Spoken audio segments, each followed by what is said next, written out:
Many people think that aerodynamics are something that only people with years of education can understand, but I'm here to show that the core concepts of aerodynamics are easier to learn than most people think. I don't want to delve into too much technical jargon, so I'll be demonstrating these concepts with a wind tunnel. Hopefully, these ideas will be more intuitive for you after watching this video. Also, I just really wanted to build a wind tunnel.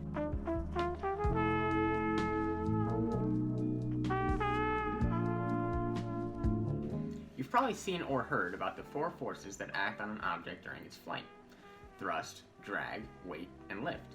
But you might be thinking to yourself, where does lift actually come from? All of the other forces have obvious sources. Weight comes from gravity, thrust comes from the engine, and drag comes from air resistance. But what actually causes lift? Bernoulli's principle states that an increase in the speed of a fluid results in a decrease in the pressure. When applying this logic to an airfoil, you can see this in action. As seen in this simulation, the air above the wing speeds up, and the air below the wing slows down. This is because the front of the airfoil shape creates a vacuum on top of the wing, pulling more air towards the top of the airfoil. Because the air below the wing has a higher pressure than the air above it, there's a force upwards, and we call that lift. Here's a really good shot of the airfoil in the wind tunnel. As you can see, just like the demonstration, the air that's going over the top of the airfoil is moving faster than the air below it, and that would cause a lifting force because of the difference in pressures from the bottom of the wing to the top of the wing.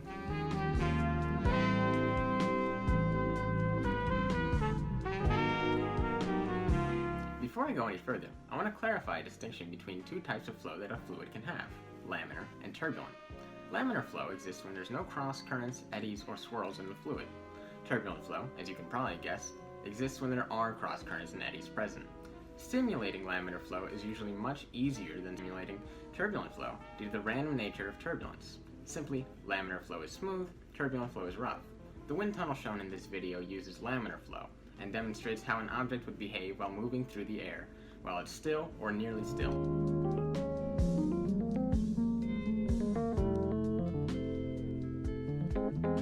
A boundary layer is the layer of fluid that is very close to an object where the effects of viscosity are significant. Because the layer of air that's close to an object is heavily affected by the force of friction, some really cool stuff happens. You may have noticed in some of these clips that turbulent flow arises along a smooth surface like an airfoil, from seemingly nowhere. This graph does a really good job of showing how this actually happens. As a stream of air flows along the wing, the boundary layer loses speed over time due to friction. As you can see in this section, when the acceleration from the force of friction actually reverses the direction of the airflow, this is what we call flow separation, and in general, this will actually increase the force of drag. We'll talk about how to lessen the effects of flow separation in a moment, but I want to show an example that demonstrates this really well. Now, this is a little hard to see, so I'll play the clip a couple of times. At the top of the can, there's a little bit of turbulence, and this is actually what's being caused by flow separation.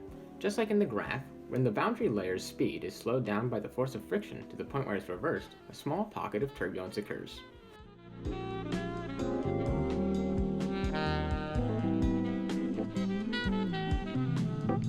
After seeing how a wind tunnel can be used to observe how air will flow over an object while it's moving, you might be thinking to yourself, why do organizations like NASA and Formula 1 use these massive wind tunnels instead of just using a wind tunnel like mine and using a scale model?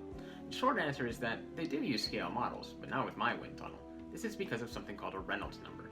This next part's going to get a little technical, so bear with me. The Reynolds number is calculated as the density of a fluid times the flow speed times the characteristic length divided by the dynamic viscosity of the fluid.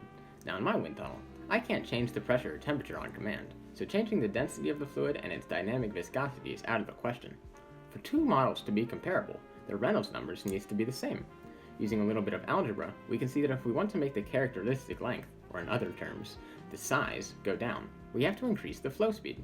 This wouldn't be a problem if it weren't for the fact that NASA and Formula 1 are using massive objects at incredibly fast speeds. If I wanted to use my wind tunnel to model how a Patriot M104 missile would behave at its maximum speed of Mach 4 using my 19:1 model, I would need to have the flow speed of my wind tunnel be something around 250,000 meters per second. I'll pass.